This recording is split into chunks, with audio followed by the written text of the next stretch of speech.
едно пророческо слово, което Бог ми даде преди време, но сега Той ме води да го споделя с вас. Вероятно има такава причина, вероятно вие преминавате през такъв специфичен период, в който Бог иска да ви говори определени неща, които са характерни, конкретни за периода, в който се намирате. Ще съблечете ли всичките си дрехи, за да останете чисто голи пред мен?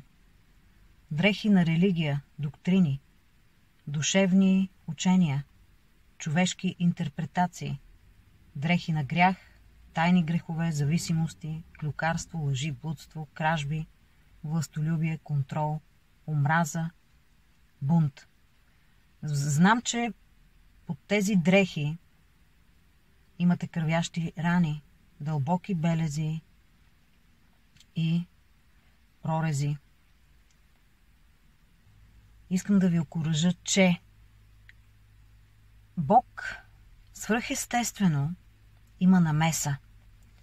При нас лично се случи един дълъг период на битка, в който приблизително 6 години, в който ние воювахме, в който ние чакахме отговора на Господа, но този отговор не идваше. И това време на чакане ни по-човешки ни обезкуражи по някакъв начин. Почувствахме, че падаме под някои от атаките и ударите на дявола, който той ни нанасяше, и наистина постоянното стоене на фронта, постоянно изтощителната битка наистина ни прави по някой път бавни в духа. Оставаме се на атаката, просто да бъдем ранени, и в един момент разбираме, че не само сме ранени, но и ние всъщност стоиме на фронта, воюваме, биеме се и то с кървящи рани. Това е най-лошото състояние, което един духовен воин може да има. Да стои на фронта, да се бие, да понася удари и раните му да кървят. Но дори и да си на фронта, в твоята житейска битка, в твоята социална битка или каквато и да било друга битка, дори да си с кървящи рани, знай, че Бог свръхестествено има отговор. И Той е този, който ще те измъкне. Когато битката върви, разбира се, войните не помагат един на друг. Който падне под удара, той остава там, на фронта, и другите продължават да се бият. За това и в нашия случай ние не намерихме по човешки помощ, не сме и чакали, разбира се, но въпреки, че бяхме под ударите с тия кървящи рани, Бог ни говореше, че ни променя, че по този начин Той ни освобождава от минали неща. И през цялото време аз се чудех с моя ум човешки. Как едновременно ние сме в битката, и то интензивна битка, с кървящи рани, и в същото време Бог ни променя, и в същото време Той казва, че има свръхестествен отговор и избавление от ситуацията, в която се намираме. Това ми звучеше абсолютно нелогично, но нещата се случиха. Така че, ако ти си там на фронта, в една непрестанна, изморителна битка, от какъвто и да било тип и характер, дори да си с кървящи рани там на фронта, знай, че Бог има избавление и Бог има отговор, и този отговор идва. Отговорът на Господа идва.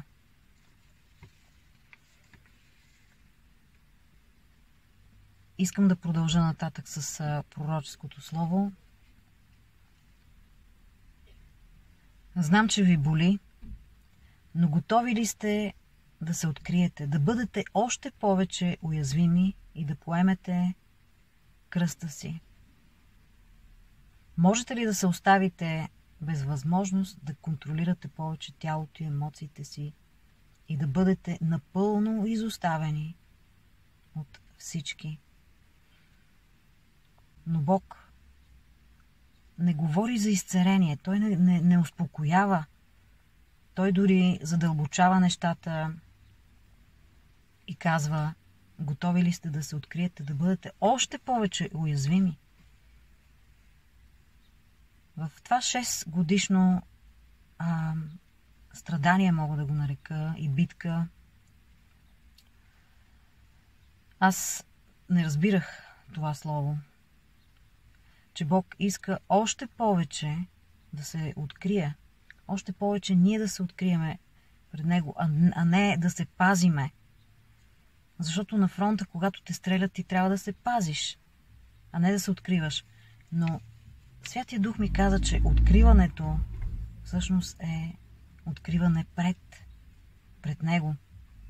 Така че Той допуска тези куршуми или стрели да ни наранят. Допуска да бъдем ранени, допуска да кървиме, за да може наистина нашата плът да бъде покорна и да умре. Защото когато ние се покоряваме, то не е само с духът. Бог иска пълно покорство в дух, душа и тяло. Тоест всичко в нас да бъде приведено под властта на Господа. И по някой път ние чувстваме, че всичко сме дали, всичко сме жертвали, всичко сме направили, посветили сме се на Бога. Но в един момент Бог казва: не. Има още неща в теб, които не си ми предал. Има още неща в теб, които искат своето си, които искат света и са теглени от света, които искат душевни неща. Има още работа, която аз искам да извърша в теб. И когато Господ говори по този начин, духът на покаяние слиза и тогава разбираш колко си безсилен. Колко си безсилен сам да промениш събитията, сам да промениш ситуацията, макар и да си дългогодишен воин, да стоиш в присъствието на Бога. Ти виждаш колко си безсилен сам или с групата от вярващи, с която си да промениш каквото и да било. И Бог ни оставя в тази ситуация на невъзможност.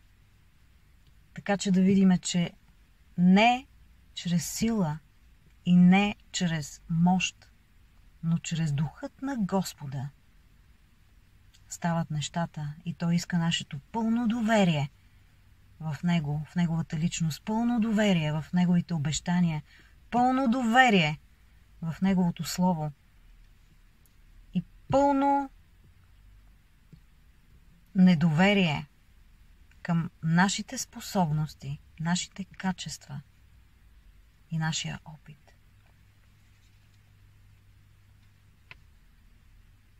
Това означава да пуснем целия контрол.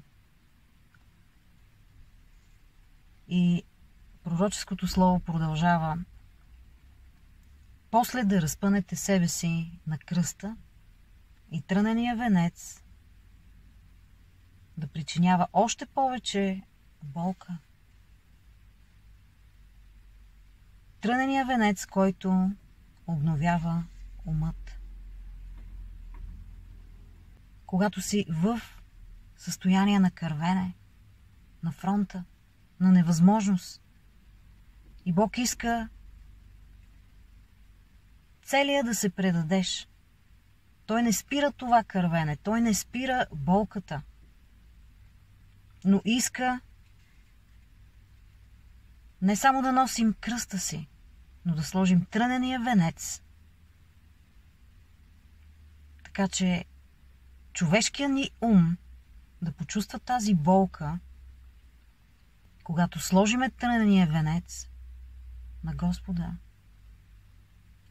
Бог започва да обновява нашия ум. Защото ние чувстваме това разкъсване, вътрешно разкъсване на нашето его, нашия аз, начина по който ние виждаме нещата, искаме да се случат и начина по който Бог иска да се случат нещата, са две противоположни неща. По някой път има голяма разлика. По някой път ние не може да излеземе от това, което виждаме и чувстваме, за да разбереме Божията воля. Но трънения венец, който Исус сложи върху себе си, той символизираше отказ от короната, отказ от това, което е Той, отказ от божественото и слагане на трънен венец, пълно смирение, потискане и разпадане на това, което е Той. Потискане, пълно смирение под властта на Отец. С това Той каза: аз умирам. Аз умирам за себе си. Аз умирам за това, което съм. Аз умирам за цялото знание. Всичко това, което знам, познание, аз умирам за него.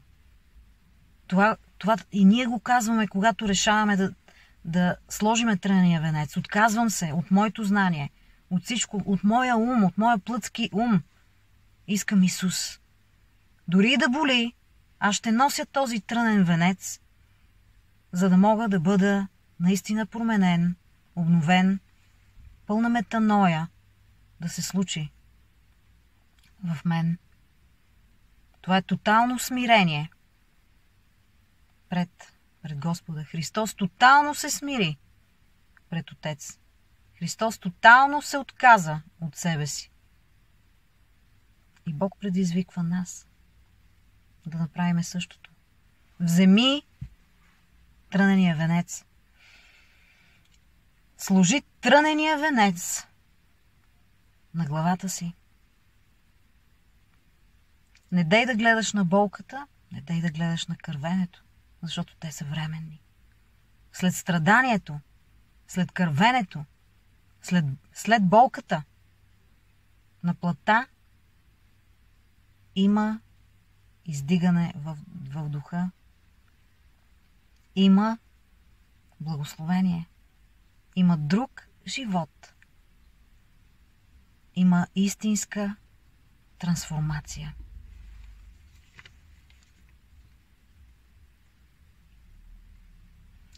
Тръненият венец, който обновява умът, пироните ще разкъсат греха и беззаконията, всичко, което сте извършвали с ръцете и нозете, което е нечестие и грях, ще бъде приковано.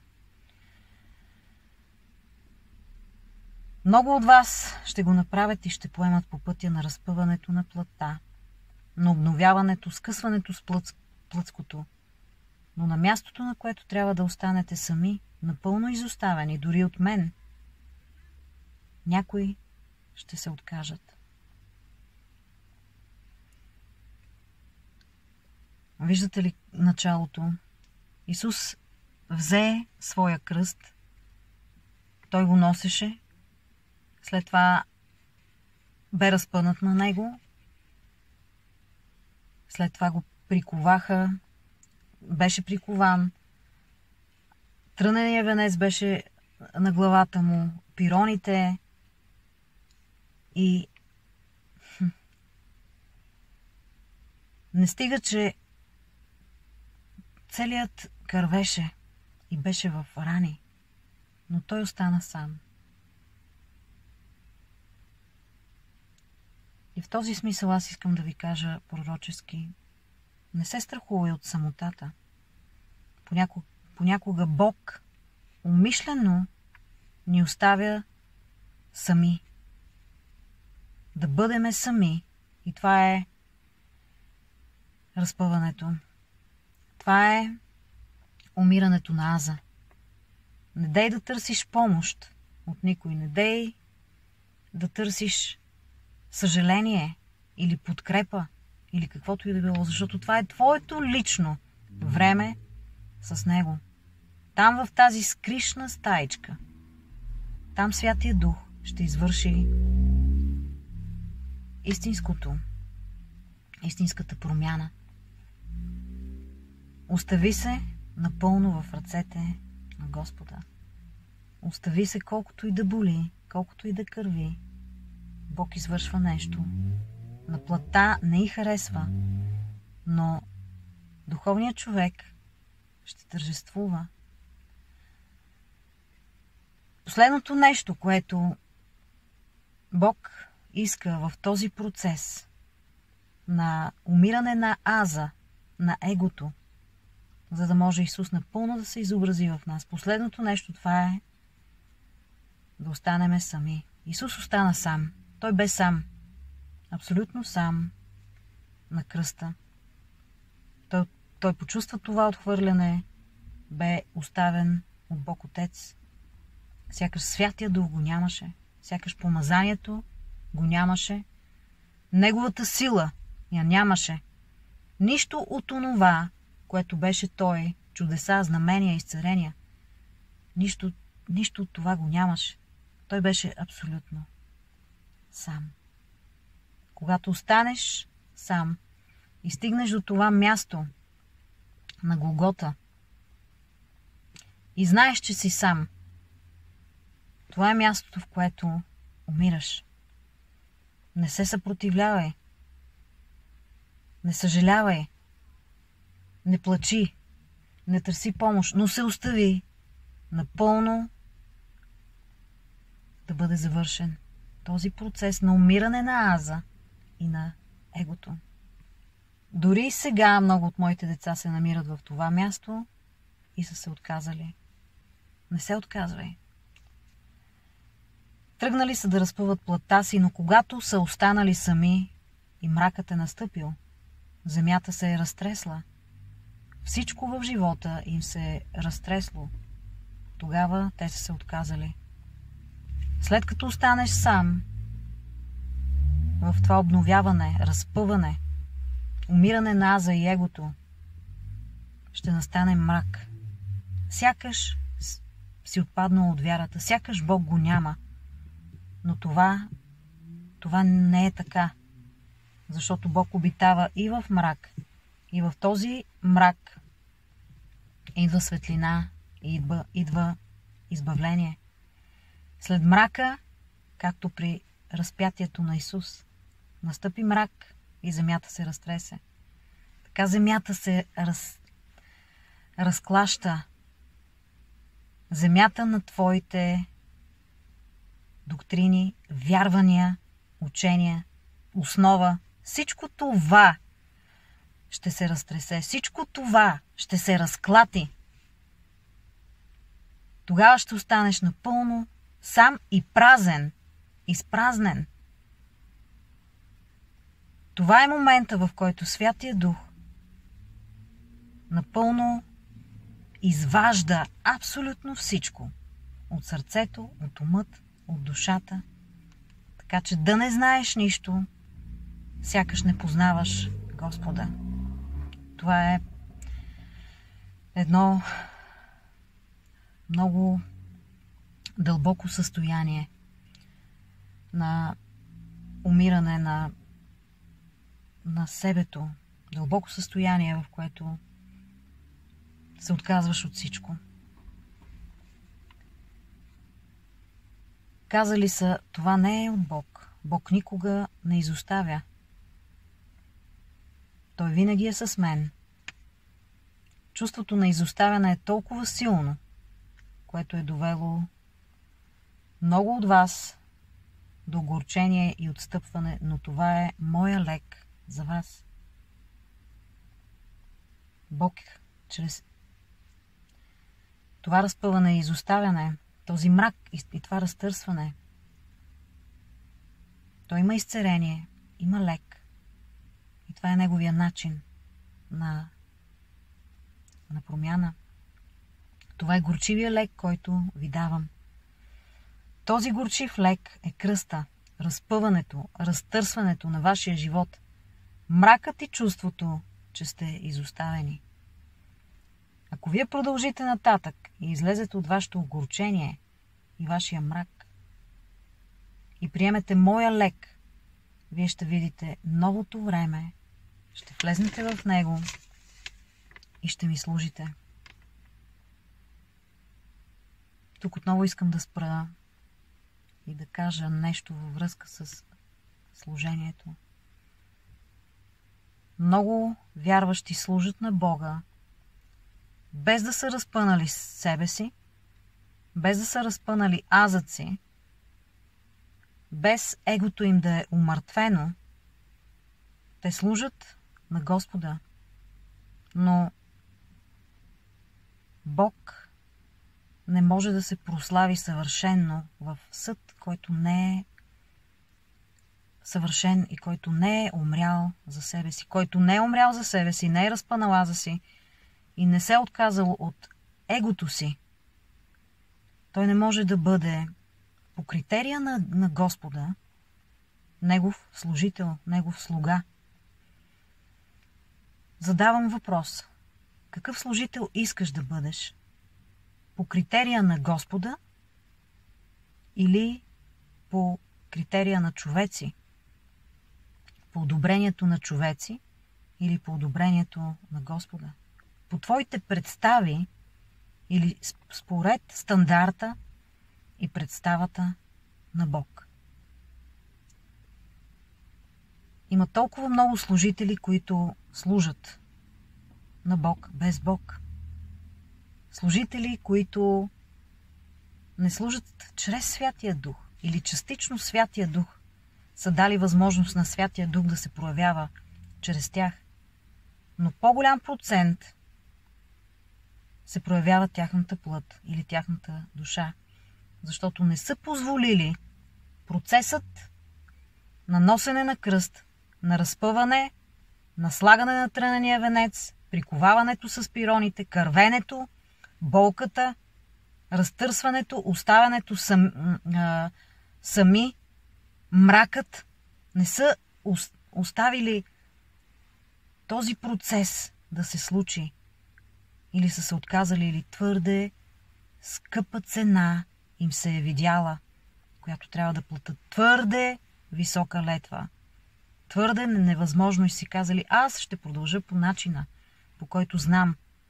По лекия начин. Защо трябва до такава степен да се случват нещата с болка, с кървене? Аз не вярвам, че Бог иска ние да страдаме.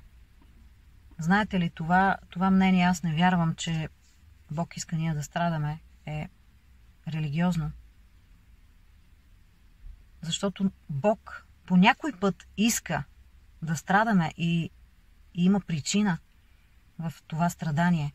Ние трябва да разбираме какво означават страданията на Господа. И когато ние сме повярвали в Него, ние не сме повярвали само в една хубава част, радостта на Господа, благословенията, благодатта. Когато ние сме се кръстили във вода, това означава, че ние погребваме плътта си. Това е на символично ниво, но плътта ни все още е жива. Но на символично ниво това също означава, че ние се отказваме от себе си. И ние решаваме да поемем по един по-различен път. Така че отказването от плътта, отказването от себе си не е лесно. Не е лесно, особено за онези, които са изградили авторитет, престиж, имидж. Това е най-трудното. да пуснеш авторитета, да пуснеш престижа, да пуснеш имиджа. Ако напълно се оставите в моите ръце и оставите целият процес да бъде извършен, вие ще бъдете част от всичко, което съм обещал, че ще се случи в новата ера. Пълното умиране на плътта ви е пълната свобода от религия. Възкресението ми идва за вас, но то минава през Голгота. Всички ще бъдат възкресени, когато пристъпят и завършат процеса на разпъване. Мракът е само миг, но светлината е вечна. Болката е само временна, но радостта от освобождението, изцелението и спасението са свидетелство за цял живот. Когато сме взели това решение да следваме Бога и, както споменах преди малко, кръщението във вода, ние също поемаме по пътя на страданията.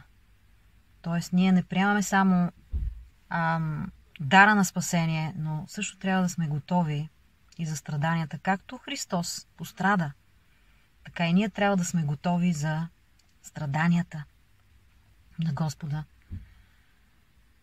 Това звучи много противоречиво на много от вас, но наистина Святия Дух иска да разбираме какво означават страданията. Защо трябва да страдаме? Единствената причина, в която Бог допуска страданието, и то не е страданието така, че да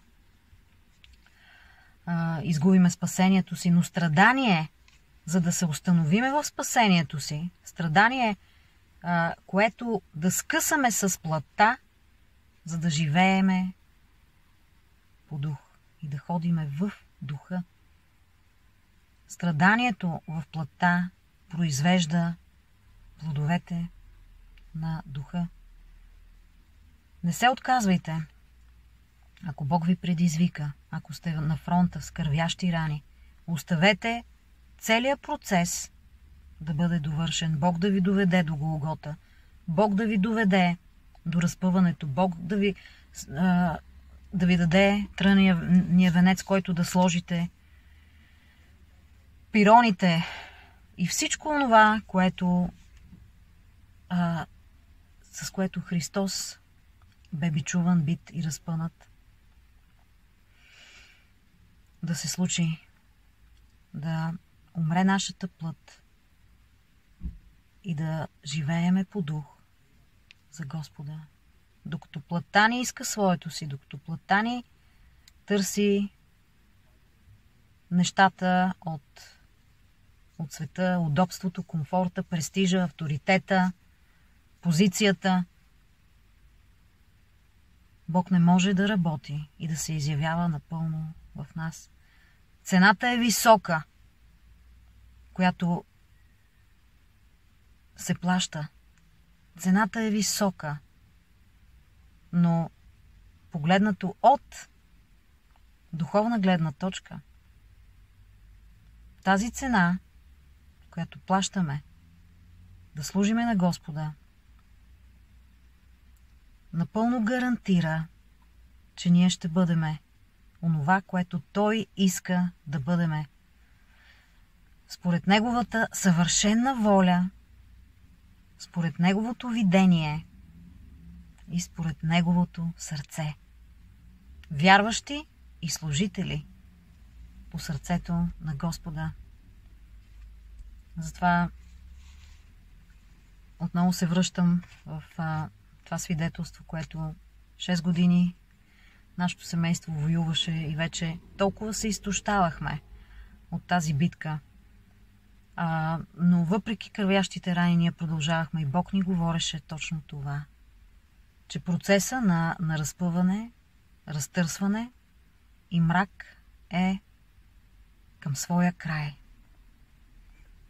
И ние знаеме скъпи брата и сестри, че какво следва след разпъването на Христос? Какво следва след онази болка, която Той преживя за цялото човечество? Пролятата кръв на Голгота, с която уми всеки един грях и направи възможно спасението да бъде достъпно до всички. И ние знаем, че след това имаше още 3 дена в забвение, в неизвестност. Може би след твоето разпъване ще и смърт на плътта ще има период на забвение. Сякаш всички ще забравят кой си. Твоето име няма да се чува. Период, в който ще изчезнеш безследно. Било то от публичното пространство, Фейсбук или където и да било, но това е период, в който изчезваш, както 3 дни Исус беше в гроба. Край. Сякаш всичко е свършено. Този човек съществуваше, след това го няма. Но на 3-тия ден той възкръсна. Така че не забравяйте. Сега сте в процеса на разпъване, на болка, на кървене, в процеса на мрак, на разтърсване на основите и на всичко, което сте вие, на умиране на аза и егото, но дори и да идва период на забвение, забравяне, изчезване от сцената, на 3-тия ден или след този период идва възкресение. Идва възкресение. Халелуя! Идва възкресение. Не се отказвайте от процеса на умиране на егото и на аза. Не се отказвайте. Макар и сами, кървенето на раните е временно, болката от трънения венец, пироните забити в нозете и в ръцете, за да бъдат осветени. Това е временно. Страданието е временно, за да може да дойде възкресението. Алелуя! Алелуя!